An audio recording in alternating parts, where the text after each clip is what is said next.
see the demons call when they do what they do. And now I feel like taking off, find a place with a view. The pain is never gonna stop if it's controlling you. I know that time can heal it all, I just gotta get through. I just gotta get through, I just gotta get through. Cause I feel like taking off, find a place with a view. The pain is never gonna stop if it's controlling you. I know that time can heal it all, I just gotta get through. Sometimes I feel like all is lost, but I know it's not true. I wanna put up all my walls cause I'm not in the mood, but then I cut myself off from the rest of the room. I know that time can heal it all if you're patient and soon. It can all be worth it, all the searching. Pain is never really permanent, but damn it hurts, man. I could feel all of the turbulence and it's concerning.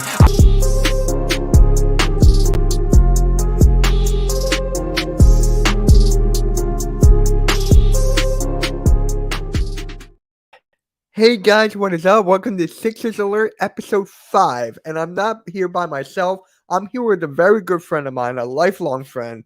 His Philly streams have been taking YouTube by storm. Live play-by-play with JJ. How's it going, man? Mitch, what's going on, man? Thanks for so much for having me on. I've been meaning to talk about Sixers and honestly, I'm so happy that I get to talk about it with you, man. Hey, it was only a matter of time, man. It was only a matter of time. I Because know. think about this, right? I told you and I talked about this a couple weeks ago. Yep. Not a lot of people that we know outside of YouTube that actually do YouTube. I Yep. mean, I really feel like it's just me and you. Like, in our area or neck of woods, I really feel like it's me and you. It is actually really funny because I feel like, from just getting reps and doing broadcasting, it's just such a great way to just get your foot in the door because A, you're branding yourself, Yeah. B, you're getting your own reps, and C, you're networking. Yes. And you are building not only are you building your own brand, but you're also putting out your best product out there, and you're doing it like as many times as you can. And like the more times you put into it, the better results that you're going to get. And honestly, with everything that's been going on with this YouTube stuff, it is really it's changed like my whole entire like philosophy and my whole entire just idea of like just how the future of broadcasting is going to be, because I literally see it. I agree with you, man. It's right here, man. I agree with you. And guys, both of our link trees are in the description below. Because of you, man, I got my own link tree now. I finally got my own link tree. And it's Really? I've been doing this for how long, man? Like 7 to 8 years. And now I've finally got a link tree. It's really funny. I mean, like, ever since I started coming on here on YouTube, man, you were the first one that reached out to me. And I'm so happy that you did, because it really has just been an honor, to be able to come on and support and support everybody from the Hardcore Sports Network. And I learned from you that it's just so important to just keep these relationships going, because like these friendships and these relationships can really last a lifetime. And the more that you put in to just making these connections, the more connections you're going to have. Trust me. It's so important to just have a very good support system. So yeah. I thank you so much for that. You're welcome, man. You're welcome. And you hit it right on the head. Lifelong friendships. I mean, we lost a very good friend of ours like a month ago in NYG FET 85. And I miss him so much. It still leaves like a wound in everyone's hearts, and it's going to be a hard thing. But all of us are here together, man. All of us are here together because of that, because of him. And cheers, man. Cheers. But real quick, let's get right into it, man. Let's get right into it. Yes. So, Philadelphia 76ers. This is my number one. Your number one is probably the Phillies or the Patriots. One of those, right? So, I just Richie, we're going to talk about Joel Embiid's wedding. That's obviously, of course, thank you, Richie. Much appreciated, man. But I got to ask you this. I'm surprised I don't even know this. Who's your favorite 76ers player of all time? Like, honestly, I don't even know. I think I know, but that's a really good question. My favorite 76ers player that I saw I mean, it's definitely Joel Embiid. Okay. Like 1,000%. I've never seen a big man just physically dominate the game that he is able to do. And when I watch and when I learn just about his whole entire story, I'm always amazed, just about how skilled of a player he truly is and how he just picked up a basketball not even when he was like 2 or 3 years old. He was like a late boomer, if you will. Yep. And I've always just admired the work ethic that he puts in. I do feel like, in a lot of ways, and people kind of laugh at me for saying this, but I do feel like it's so true that Ben Simmons actually made Joel Embiid into the player that he is today. Because if you really think about it, Joel never really had a point guard that could shoot for a really long time. Yeah. And, Ben Simmons would be best in the dunker spot. Mhm. And when he did have the ball, so Joel had to find out more ways to get better. So he would work a little bit more on playmaking, and he would do certain things, pass out of the double teams. And even though during the playoffs, he didn't really do his best, and the team folded. I've always looked up to how he bounces back. Yeah. Admired that work ethic about him. Yeah. I would say that it is Joel Embiid, all-time wise. I mean, I caught the very, very end of Allen Iverson's era. Yeah. I mean, I'm a little older than you, so.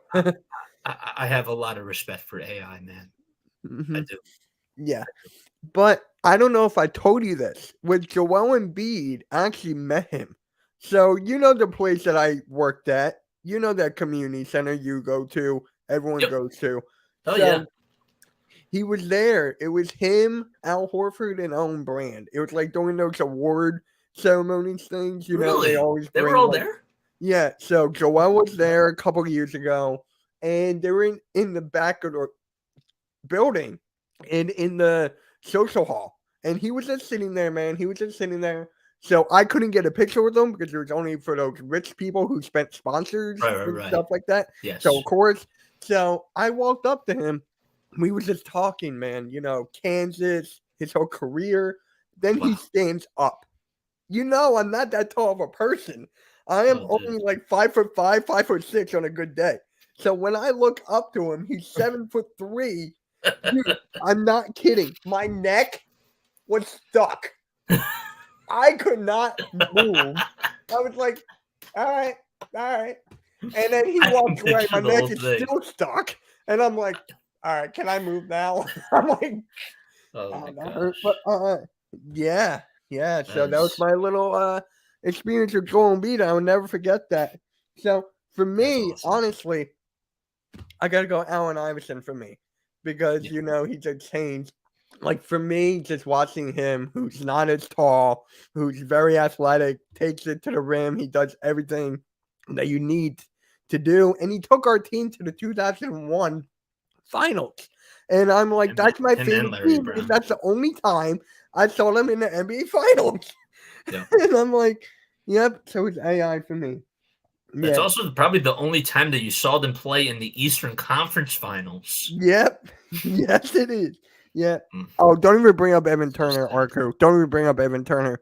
My Oh, dad man. calls I him don't miss him. Evan Turnover. My dad calls him Evan Turnover. Oh, So no. it's just like, yeah, I don't like it. Like for me, if I had to pick for the players that I have seen play, JJ Redick, okay. For the players that I have seen play, I would have to go Iverson, Embiid. I got to throw Chris Webber in there because I'm a big Michigan fan. Sure. So Of I got to course. put Webber in there, Redick in there, Thaddeus Young. Dude, Thaddeus Young was so underrated on our team, and he's still playing. Like, Still going. he's still going, man. Like, talk about a guy that just always put his heart and soul into the game Yeah. and just played so well on the defensive side. That was Thaddeus Young, man. Yeah. That really was.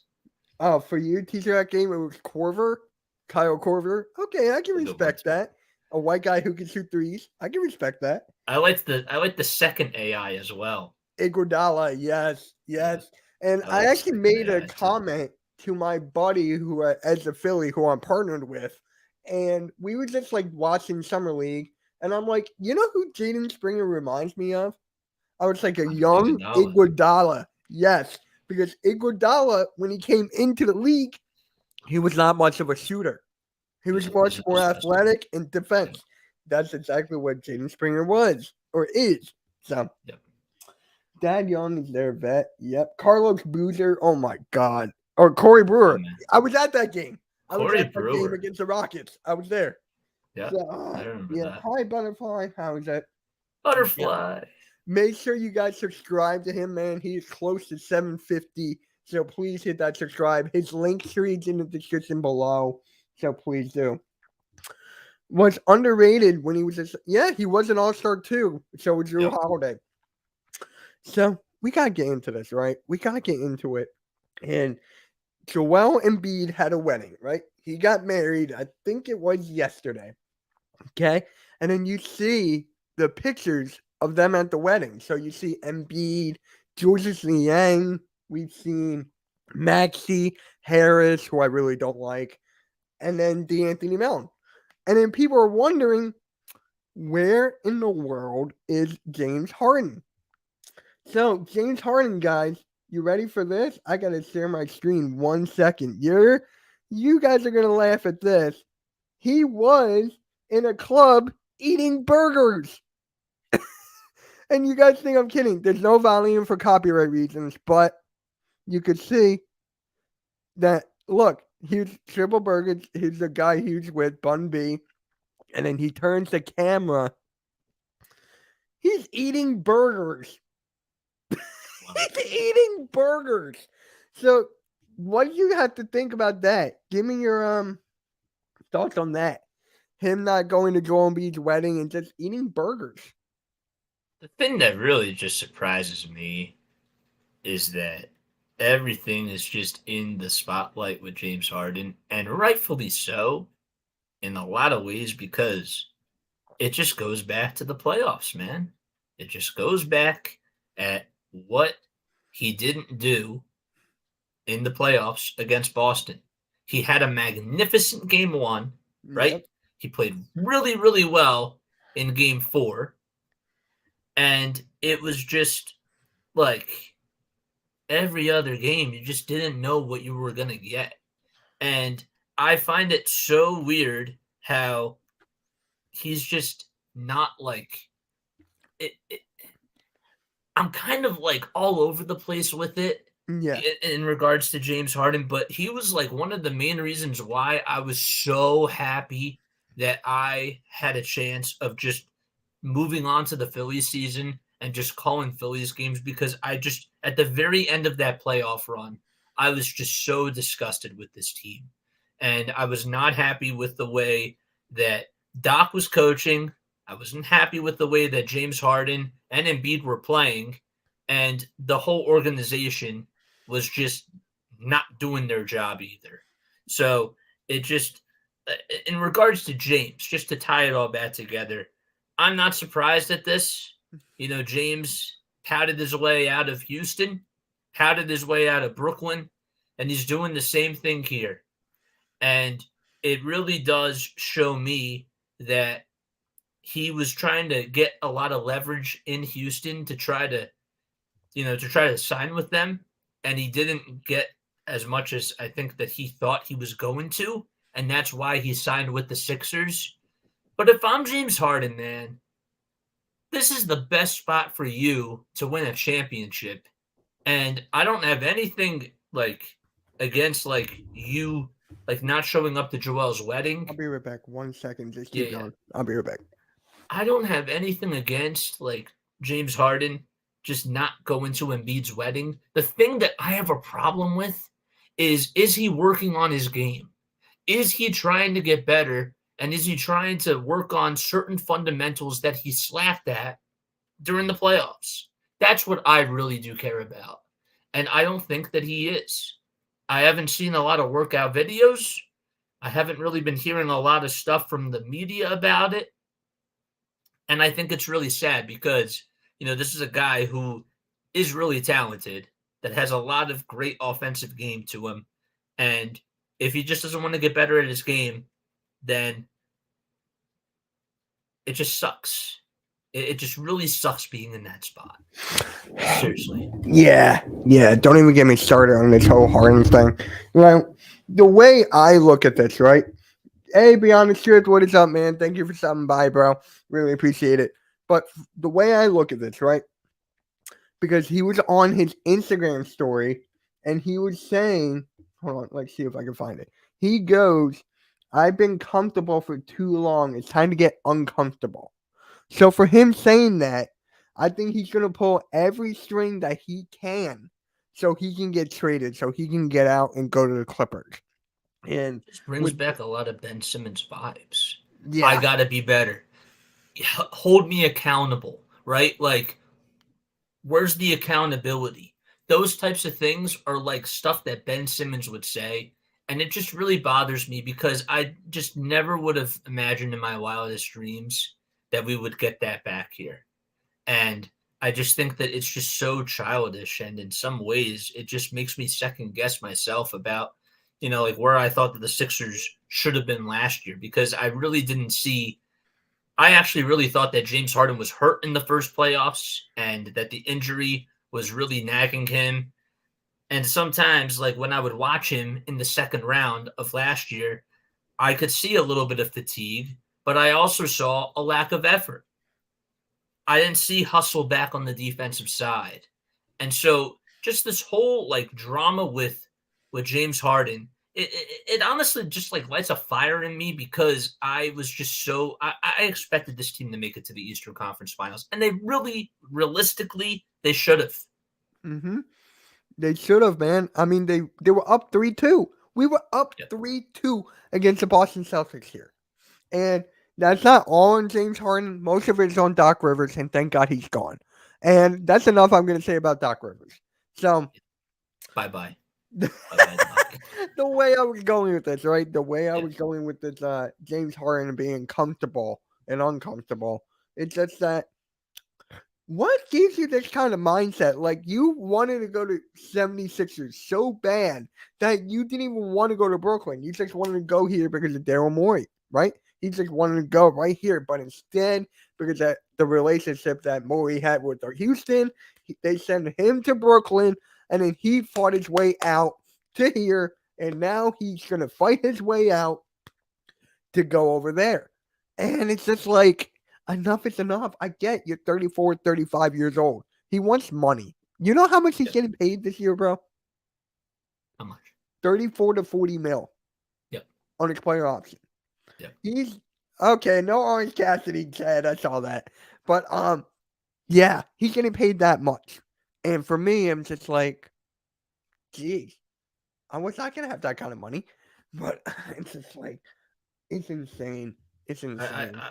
I honestly feel like when it comes to the whole James Harden stuff, man, I couldn't blame him with Kyrie not playing and the whole vaccine and that sort of stuff.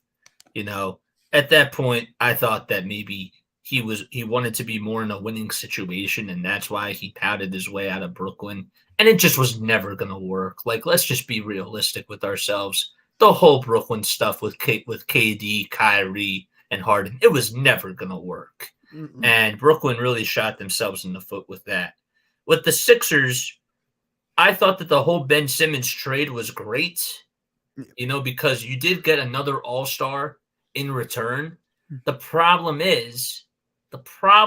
with the whole thing is that obviously hindsight's 2020, but I mean, we got a guy that was pretty similar to Ben Simmons in the playoffs in some games where he just wasn't taking shots in the fourth quarter, whether he was scared, whether he just didn't have the step anymore.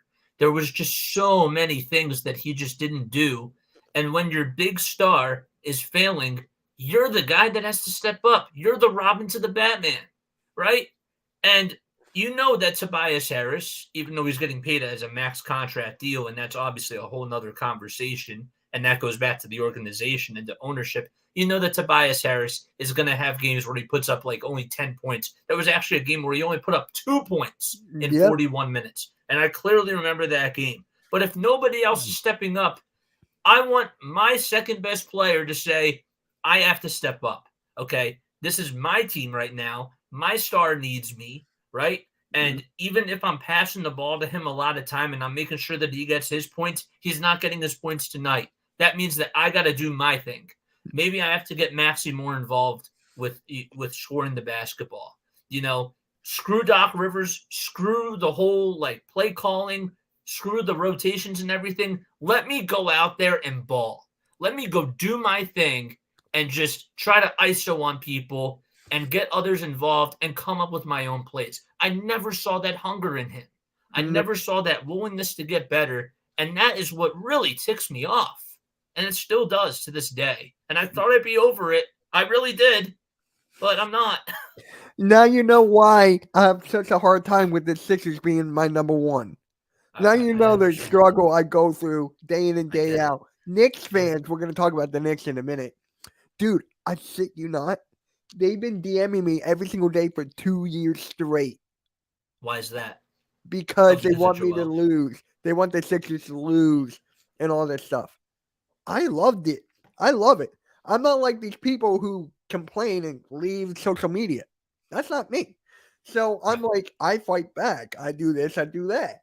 So it's just like now with the Knicks and now this, I stick up for everything. And now we're going downhill. I made this and that. Go. No, I was just going to say, like, it's frustrating because when you just dissect the whole entire series, right? Yeah. Like, you take a look at Joel Embiid, for instance. Yeah. Okay, Joel, obviously, when you take a look at his stuff, I'm not putting it on the injuries anymore. I'm really not. This man, when we really needed him the most, just came up so small, and he just didn't have an answer. He did not have an answer. The three-point shooting was off, right? He wasn't attacking the rim. He wasn't being aggressive. He wasn't doing those types of things. Part of it was because of Boston's defense. I do give them a little bit of credit in that sense. But the other part of it, too, is that when you're the MVP and you want to show everybody that you're the best player on the team, there has to be hunger. Yeah. And I was actually talking about this with Snowman the other day. In some ways, I kind of question Joel Embiid's mental toughness to an extent because when the moment is there, like what separates him from Kobe, if Kobe is who he looks up to, and I could see that he does look up to Kobe and he does look up to Dirk and he's working on like those types of shots that they're able to hit, and obviously Hakeem Olajuwon as well. Yep. The main thing is that you have to have that Mamba mentality. Yeah. You have to take the shots. Yes. You have to be willing to take control of the ball game and live and die with the best players on the team. And he wasn't the best player. He just was not. And that is what really is disappointing to me. And I think that obviously the roster construction is another thing, but the stars win. And your two stars, they didn't show up. No. So you nailed it on the head again. You were talking about his mental toughness, right? You were talking about that. And it's not just that for me. It's just the fact that he's always injured. He's always injured, not available. Availability is the best availability or something like that. I don't know. Yeah. But I'm just saying. I know what you're saying. Yeah. Everyone knows what I'm saying. I'm just stupid. But other than that, it's just like day in and day out when he falls, it's like, we get that cringe. It's like, please don't. And it's just ridiculous, man. I don't want to get into that because for the next topic, which I was going to bring to, thank you, Aiden, for jumping it or saying it right here. Should we blow this roster up? Do you think we should blow this up, man? Because I've been thinking about this for like a while. People are telling me yes. People are telling me no. Give me your opinion on this. See, I've been thinking about this too. And here's my 2 cents about it now. Okay. When I was in the heat of this, of course, my emotion got to me. And I was like, yes, like blow this thing up. Trade Joel, like trade trade James Harden. It wasn't really trade Joel. It was just I was really disgusted with Joel. But trade James Harden, trade all these assets and then those types of things, and keep Maxey and keep Embiid, even though I was really frustrated with Joel. Yeah. And now my mind has sort of changed in a sense because James Harden, as ticked off as I was with how he played in that second round, I do have to still say that when he wants to be a really good player, he can be. And when you look at free agency, I didn't want to go for Kyrie.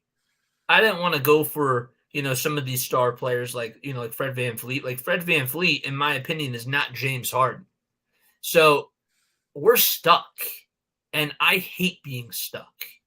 It feels like we're in our own box, if you will, or we just can't make it out of the second round. You ever play a game where you just get stuck on the same level and you just can't pass it? Yeah. That's how I feel like with the Sixers team, because we just can never get out of the second round. And I don't blame people for being upset about that because it's just happened over and over and over again, and it breaks your heart. Now, what do I think that they should do?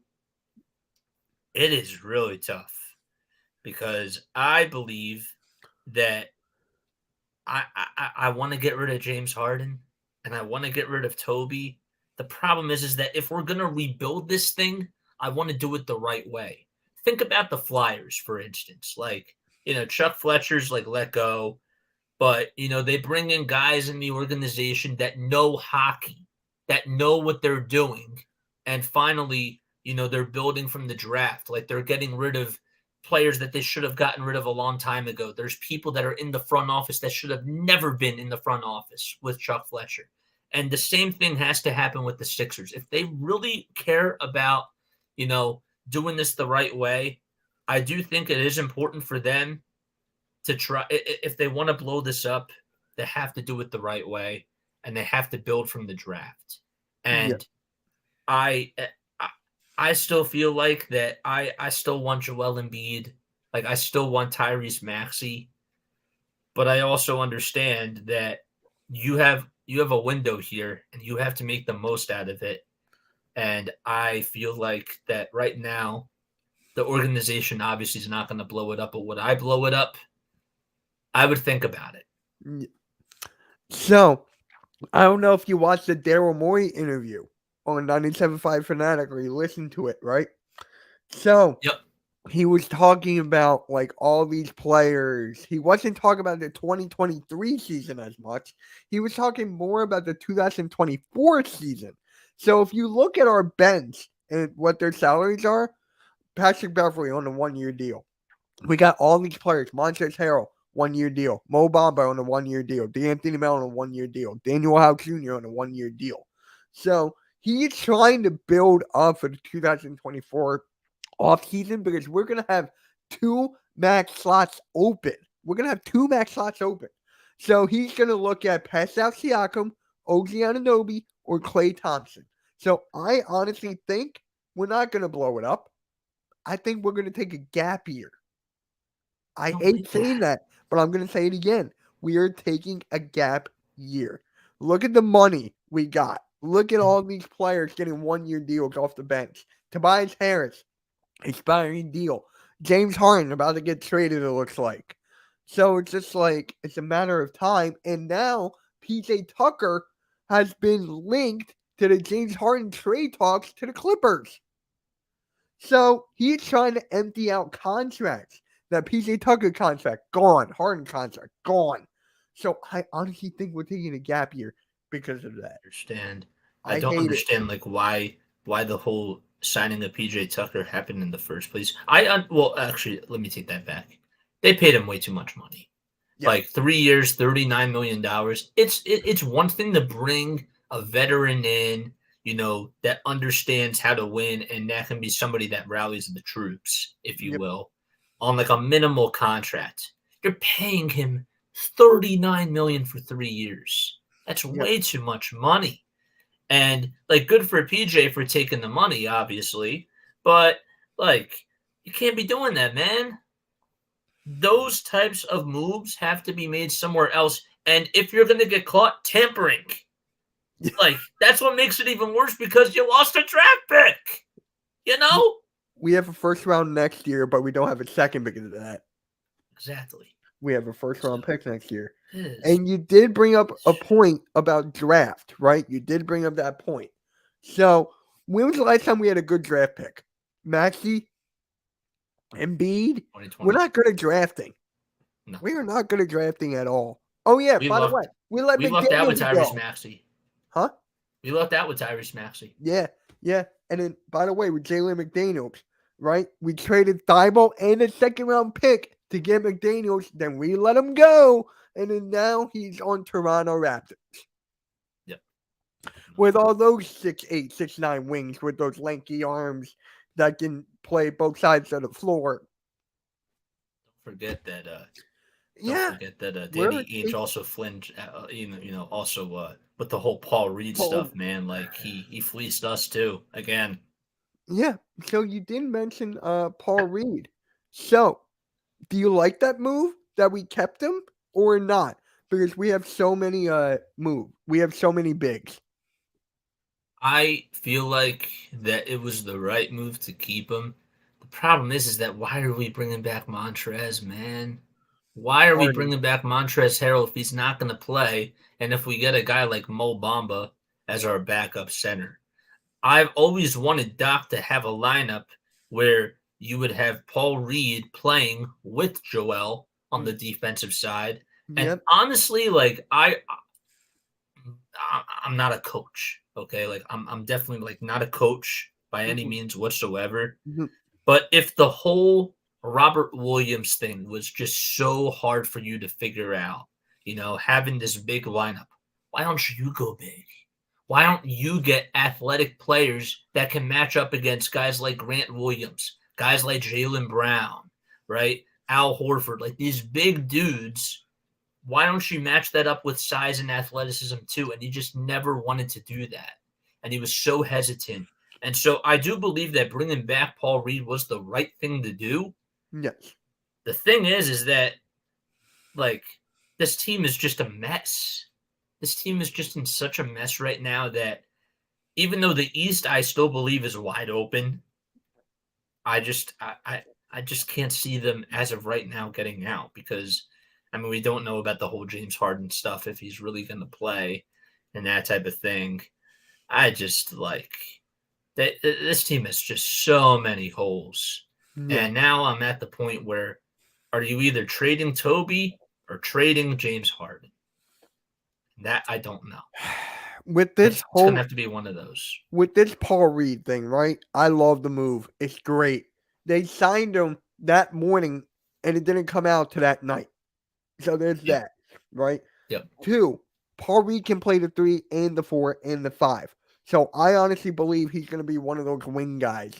So Sure. Mo Bamba, he can shoot. So maybe they put him at the stretch ball 4. Like, we don't have any wings, but maybe Paul Reed will get more of the minutes over there. By the way. Other X factor too. Oh, sorry. No. You go. The other X factor too with this whole thing is Tyrese Maxey. Because if Nick Nurse, and that was a great signing, by the way. Yeah. Nick Nurse was the right signing. I don't know if it's too little, too late, but they finally have a really, really good coach that knows how to win at every single level of basketball. And to be honest with you, I love the fact that he coached the G League team because that tells me that he wants to win. When the whole Jaden Springer reports came out about the text message stuff, Yep. Doc would have never done that, man. Doc's not texting the players saying, like, where are you guys at for practice? Like, are you guys coming today? We're going to work on these types of drills. That's just not who Doc was. And the Sixers finally have a head coach that is actually working on certain drills that they probably should have been working on for years and years and years. Yep. And I love the move. And I think that Paul Reed will actually fit into the system that Nick Nurse wants to run. And he's probably going to be a really big X factor too with this. But heading back to the whole Tyrese Maxey stuff.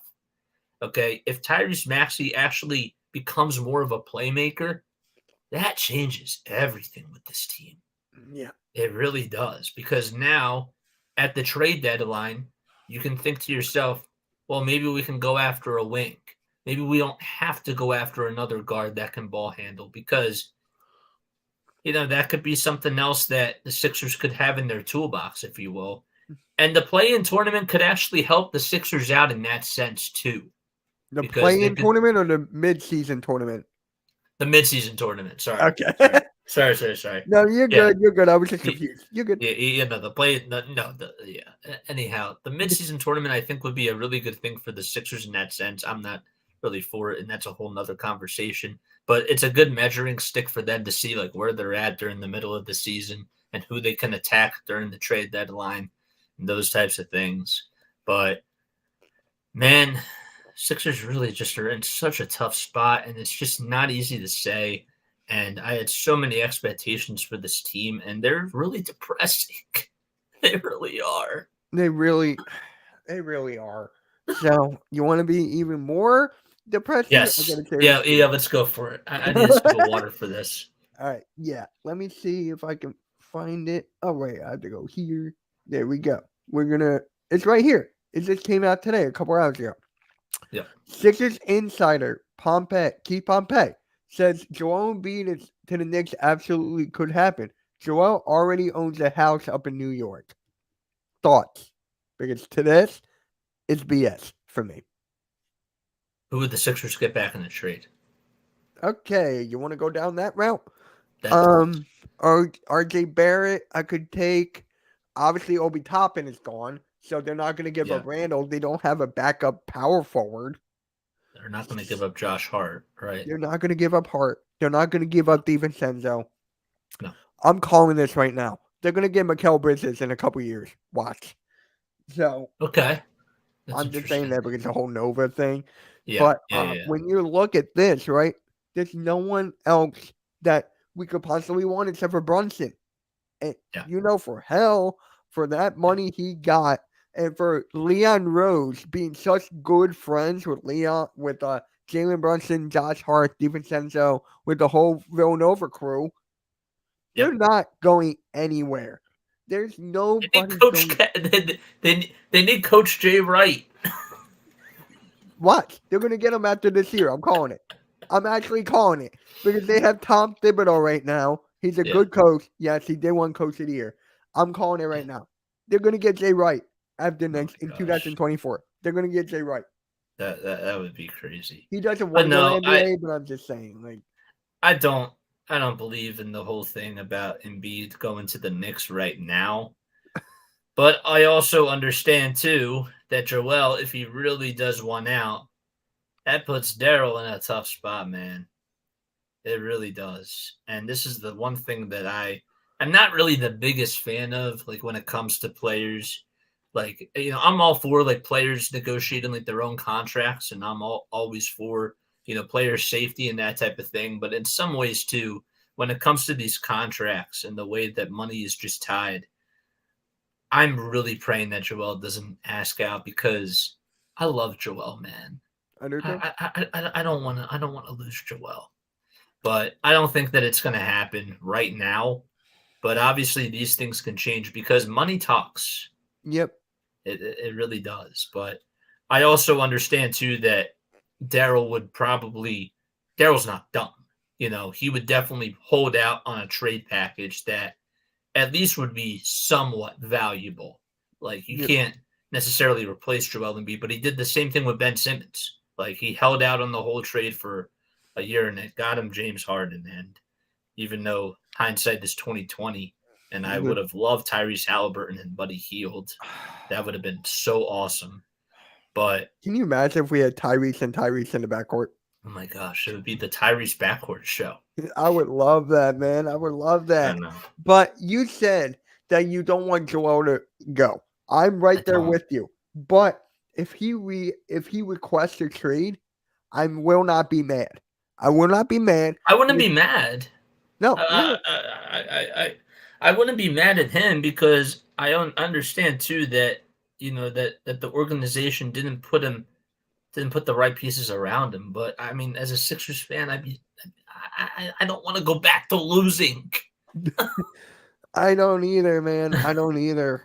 No, it's just like for Gosh. me, bro. For me, Yeah. it's not gonna happen. He's staying right here, and it's just funny how all mean- these rumors just come out for clicks. Yeah. Well, let me ask you something. Yeah, Okay, yeah, so let me if take- Joel Embiid did request a trade, right? Yes, And he was like, okay, I want to go to either of these three destinations, right? Miami, New York, or LA, to play like with the Clippers or something like yeah, that. yeah. Yep. Right? If you're an owner for the Sixers, right? Like obviously you're not, you're going to have to go back to, building from the draft and those types of things. But as an owner, like, how would that make you feel? It would make me feel like crap. It would honestly make me look like shit because I know I could not do anything to help my guy. And it was just like, I'm sorry, Joel. This is the best we could have done. Then I won out. All right, where would you like to go? And honestly, I think he would want to go to Miami because of Jimmy Butler. Because Butler still wants to play with Joel Embiid, one. And two, they got the most to offer. Well, actually, not anymore. Gabe Vincent is gone. He Yeah. went to the Lakers. Max Strus is gone. So, what else do they have? Like, I'm going to want like 4 or 5 first rounders. Yeah, exactly. That's what I'm So- going to want. It's just such a sticky situation, and it just like when you just take a look at how the organization has handled everything, it doesn't just go back to the draft, it doesn't just go back to Markelle Fultz and the whole like Jason Tatum trade down and those types of things. It also just goes to Ben Simmons being Ben Simmons. That's number one. The coaching staff with Brett Brown and with Doc Rivers being abysmal. That's number two. The Sixers having an owner that really just doesn't go to a lot of games. And the last game that I remember that he was at fully was the game where TJ McConnell hit a game winner off of Carmelo Anthony. That was the last time I physically remember seeing the owner at the game. And I'm sure that maybe he's been to a few since then, but I haven't really been able to notice that. So that also tells me like where the franchise is too, because the owner just doesn't care. But this team is just so dysfunctional, and I don't know. Like they have so many problems, and it's not just from players. It's not just from coaches. It actually goes deeper than that too. Like it took Joel Embiid 3 years just to get a nutritionist. Yeah. Think about that. Do you think that? Do you think that these guys that were taken number one, like Anthony Edwards, right? Like Zion Williamson. Well, Zion is like a whole nother thing right now, but like he's getting treatment and those types of things. Is he taking advantage of those things? Probably not. But like the organization has been supplying these people, these star players, with the best that they have to offer. And I've always questioned the Sixers for not putting the right nutritionists and for putting the right doctors and the right personnel around Joel, because if they want to win and if they want to put butts in the seats, that's what they have to do. Fans aren't satisfied with the product right now because he's not. This team is just not making it out of the second round, so you have to be better.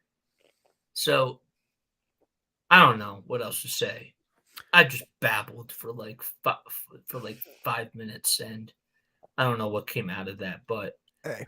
I think it just describes that my thoughts are a mess right now, and that's how the franchise is. The franchise is such a mess. Yeah. And again, I'm gonna say this again. That's my number one, man. I'm pushing out more Sixers content, and you know how hard it is for me to do this.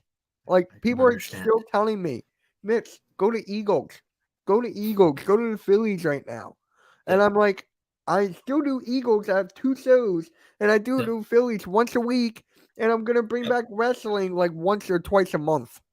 Like, but Sixers, man, it's just like Here's what I have to say about the Sixers content, right? Maybe you're wrong, maybe you disagree with me, but this is what I think. If the Sixers are looking this bad right now, if they're looking this bad right now, right? And I'm out here pushing content like shorts, videos, live streams, etc. Then when they win a championship, I can go back and be like, see, I was here during these times. I was here doing this. I was pushing my content out. I was supporting my team even though they suck. And now there's people on Twitter, YouTube that just do like big stories and that's it. And they don't break it down like how you and I are breaking down right now. So it's like, what's your opinion on that? Like with the Sixers not doing as well and then people not pushing out the content. Does that make them a fake fan or am I just like looking this way out of proportion? I mean, I don't think it necessarily makes you into a fake fan. I just think that you're trying to focus on other things so that your heart doesn't get broken and that you're just tired of your heart feeling like it's just wrecked. You know, I listened to people that were calling into WIP, that were calling into 97.5 The Fanatic. Yeah. And there was this one caller that was just like, guys, I signed the divorce papers, right? Like, I signed the divorce papers with this team right now. Like, I'm literally done with them. You know, like you can tell Tobias Harris to like have my signature. You know, I gave him my ring back. Like, you know, like those types of things. Like, I can understand the frustration. So, no, I don't think that makes you into a fake fan. The thing that I would feel like would make you into a fake fan, and you're definitely not by any means, is if you're covering the team when they're only doing really, really well. You have been standing by this team for a very, very, very, very long time. So you've been with this during the whole beginning of the process, even before the process started. Yeah. Like, you know, you know, you had like the 9-win season where you were still doing content for that. So no, that does not make you into a fake fan whatsoever. If not, if people actually believe that, then those people honestly need to get a life and go kick rocks. And guys, the only reason I'm asking Jason this, or play-by-play with JJ, the only reason I'm asking him this, because he knows me very well outside of YouTube. He knows me very well on a personal level. We go way, way, way back. Oh, yeah. So that's the only reason I'm asking him that, because I know he'll give me the right answer, or not the right, an honest answer. For sure. So, no. That is exactly why I had to ask him that. And I think that the other thing, too, that has been really helping me, like besides doing the Phillies content, is that, you know, I'm focusing more like on the play-by-play call at times. And sometimes it's like really hard for me to just let the fan in me go at times, especially like when the team is struggling. But I also understand too that if I get too in depth with it, then that's going to affect my call. And I'm only using this like as yes, like I am a fan of the teams, you know that I cover, of course. But I don't like to let the fandom in me go too into it, because then that's going to ruin my call. And I care more about my call at times than I do if the team does succeed. And I care about the team succeeding. I don't want to like blow that out of proportion, but I just really feel like that when you spend a lot of time covering a team and you're getting reps and you're building your own brand, you have to sometimes have that, like you have to have that vision where you're just focusing on getting better and focusing on the reps, and then have the team come second at times. And it's a lot easier said than done. But, you know, like I do think that you do a really good job with that. Yeah, appreciate that, man. Right back at you, man. You started this, what, 7-8 months ago? I started this December 20th. First game was Sixers Warriors. Oh my God. That was the first one? I thought it was the Phillies. Warriors. Nope. I started this at the very end of football season. It was the very, very end of football season. Okay. Yep. Yes. Yep. Yes. Okay. For some reason, I thought it was the Phillies, because your Phillies is killing it right now. So that's why I was just like, it's got to be the Phillies, right? Nope. No. We've been doing this since almost Christmas of basketball season, and then I didn't want to do Flyers stuff in the very beginning because A, like the Flyers weren't really doing too well. And B, the other thing too was that I kind of just like wanted to, let this roll into something part-time first. And then if, like as I'm building momentum and as I'm getting more confident, like I felt ready to do baseball. Yep. And it's just been like every day, it's just, I'm getting up, I'm having breakfast, I'm getting my notes ready, and I'm just ready to do a game. Yeah. So Kudos, man. Kudos. So thank you. last thing, we're gonna close this off in like 10 minutes or so. But last thing, man, let me pull up the screen here. What do you think about this whole thing with PJ Tucker being in trade talks for the James Harden thing? Where's the bookmarks? Where the hell are the bookmarks? Oh, come on, bro. Really? Now the bookmarks are gone? Hold on. Oh, now there you are. Okay, now you want to show up. I hate Twitter, bro. Bro, threads, man. Dude, Threads is falling down. Oh, I know. So, I know. what do you think about this whole PJ Tucker thing? We did talk about it in the beginning, but now it looks like according to Mike Esqueto, oh, come on. According to Mike Esqueto, he's been in trade talks with the Clippers for the James Harden thing. And they say, and I quote, PJ Tucker, Harden's longtime teammate with the Rockets and Sixers, has come up in trade discussions between the 76ers and the Clippers. News hype or whatever, hoop hype. But here's something that they didn't bring out. Someone, I think it was someone from the Clippers, leaked it. And they were like, oh, PJ Tucker can defend multiple positions. So, what's your thoughts about Stage of his career? Right? That's exactly my point. So, what's your opinion about this, man? Bro, whatever those people are smoking, I would love a little bit of that. Not gonna lie, because I mean, if you watch PJ Tucker this year, you saw at times that he just didn't necessarily have the jump that he once had, the athleticism that he used to have. When he was guarding Kevin Durant, like he can still give him a little bit of some trouble, but not as much because he's older right now.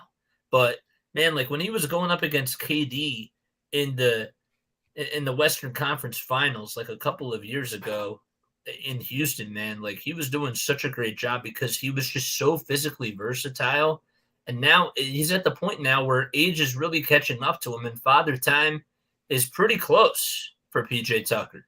So, like he was getting starting minutes last year for the Sixers, and he was a liability on offense, and his defense at times was just a no-show. And people were always like, well, we got to wait for the playoffs to really see why we got PJ Tucker. And at points, I would see it. Like he would put his footprints like on the games at times, like when he was getting rebounds and stuff, but he could never do it on a night-to-night basis. And it's just so ugly for the eyes to watch. It really is. So if somebody really does believe, like the Clippers, that they can sort of AKA revitalize, PJ Tucker's career and make him into like this really good, solid defender, I mean, good luck. Like I wish you nothing but the best, but that's just not who PJ Tucker is right now. And I would be really shocked if the Sixers would even make a trade to the Clippers, unless they got a third party involved, because I don't want Kawhi. I don't want PG. I mean, that's just me. I can't trust Kawhi with his health, and that's the only reason why I don't want Kawhi. PG is just so streaky. So if they do include him in a trade, it wouldn't surprise me. But if he's going to get traded to the Clippers, there has to be a third or a fourth team involved. I think that the best trade for the Sixers right now is to go for Damian Lillard and just get rid of James Harden and try to find a way to get Dame, because that's the only player I would trade for right now. So you will not trade for Zach LaVine? No, I wouldn't, because I mean, I like Zach, don't get me wrong. Yeah. I trust Damian Lillard more as a playmaker, and I think he's more of a sharp shooter with Embiid, and his game fits more with James or with Joel and with Maxey. So Zach LaVine's talent is great. Don't get me wrong, but I care about fit. Yeah. You can have all the talent in the world, like what Phoenix is doing right now. I'm sorry, Phoenix, it's just not going to work. Who's your point guard? You know what I'm saying? Like, you can have all the talent in the world and you can have a big three, if you will, but if you're not meshing, if the chemistry is just not there, you're never going to win. And I feel like Damian Lillard at this point in his career is the better fit with Joel and with Maxey. And I really do believe that he is the best option for them out there. But is Portland going to trade him? I don't know. Who knows about that, man? Now, the only reason I bring up Zach LaVine is that A, it's more realistic than Dame Lillard. 1. 2, Zach LaVine is on its injury prone, but it's just like he can be clutch. I don't want Zach LaVine. I want Damian Lillard over Zach LaVine.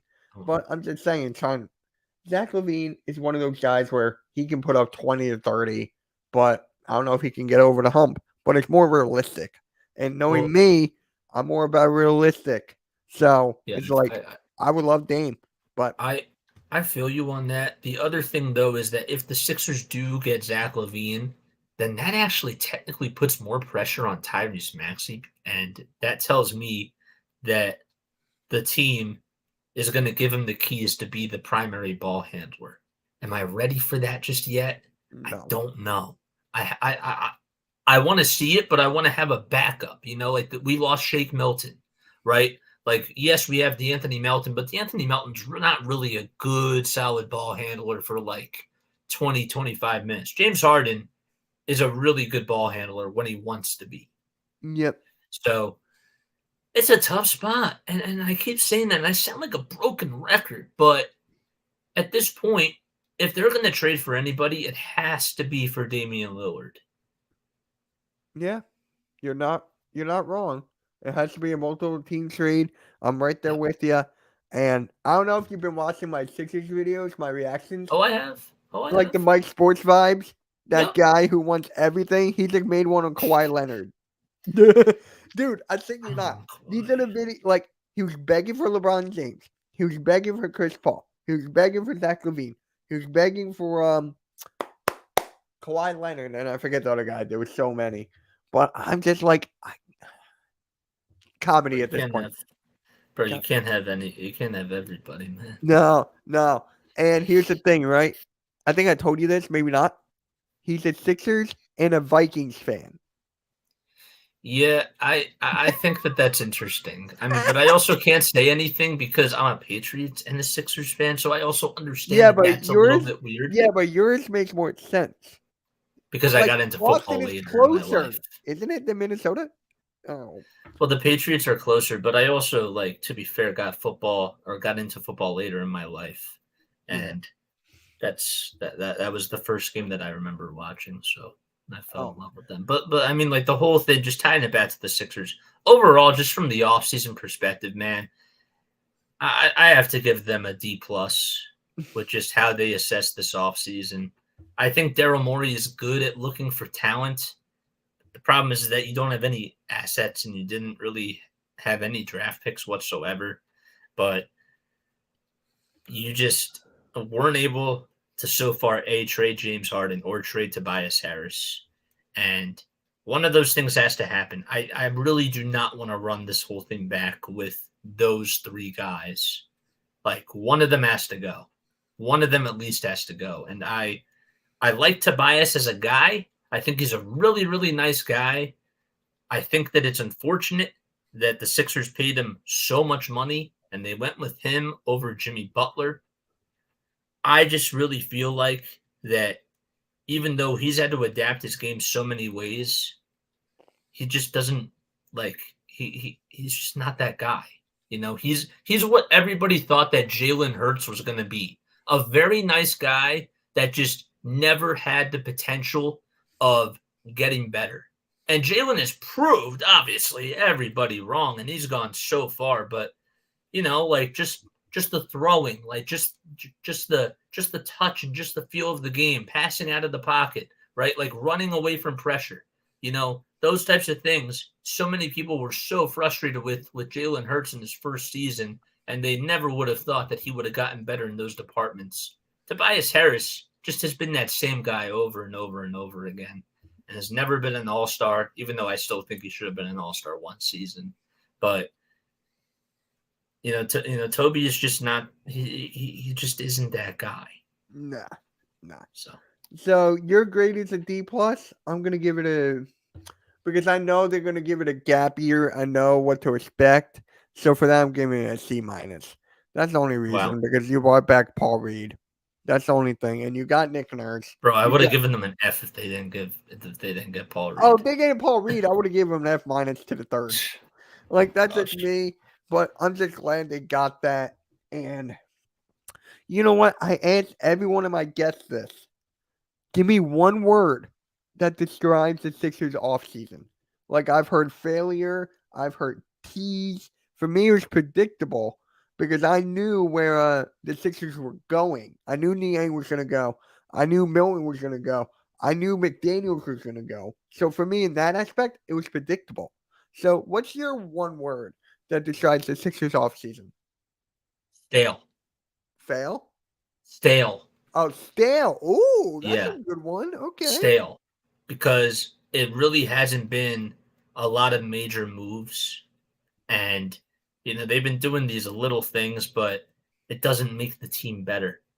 Right. And they've just been sort of holding their ground, whether it's right or wrong. I don't want to make the worst move, but in regards to just how they've been just addressing everything, they're playing the wait game.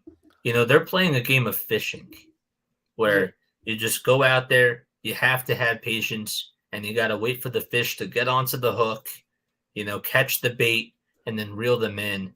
Daryl has done that so many times, and it doesn't surprise me, but it has been very stale.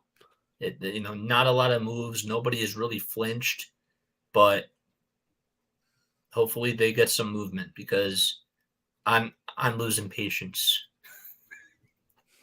Yeah. Yeah.